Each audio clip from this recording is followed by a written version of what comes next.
বিসমিল্লাহির রহমানির রহিম। প্রিয় এলাকাবাসী ও প্রিয় দেশবাসী এবং বিদেশে অবস্থানরত প্রিয় ভাই বোনেরা, আসসালামু আলাইকুম। সম্মানিত সুধীয় প্রিয় দেশবাসী, আপনারা দেখতে পাচ্ছেন যে আমি এখন রয়েছি পাবনা জেলার ঐতিহ্যবাহী কাশীনাথপুর তিল, সরিষা এবং ধান হাটে। আপনারা জানেন যে কাশীনাথপুরের আশেপাশের মানুষের আয়ের প্রধান অঞ্চলে কৃষি, অর্থাৎ কৃষি স্বনির্ভরশীল এই এলাকাটিতে কৃষকেরা মাঠে বিভিন্ন ধরনের ফসল ফলিয়ে সেই সকল অর্থকারী ফসলগুলো হাটে নিয়ে এসে বিক্রি করেন এবং তাদের জীবন জীবিকা নির্বাহ করেন।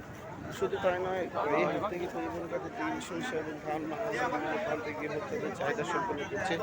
যাকে পর্যায়ে আমরা কৃষকদের কাছে জানবো যে তিলের সর্বোচ্চ পাইকারি বাজার কত আছে। আসসালামু আলাইকুম কাকা, আজকে তিলের সর্বোচ্চ পাইকারি বাজার কত আছে? তিলের সর্বোচ্চ পাইকারি বাজার কত আছে? 3,000 টাকা মন। সম্মানিত সুধীয় প্রিয় দেশবাসী, আপনারা বুঝতে পারছেন যে আজকে কাশীনাথপুর হাটে তিলের সর্বোচ্চ পাইকারি বাজার যাচ্ছে 3,000 টাকা মন। এবং আমরা এই পর্যায়ে জানবো সরিষা আজকে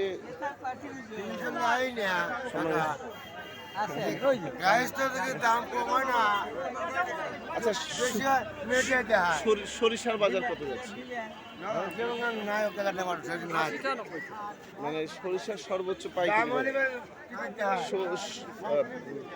আসসালামু আলাইকুম ভাই, সরিষার সর্বোচ্চ পাইকারি বাজার কত যাচ্ছে আজকে? সরিষা না, সরিষার কত যাচ্ছে?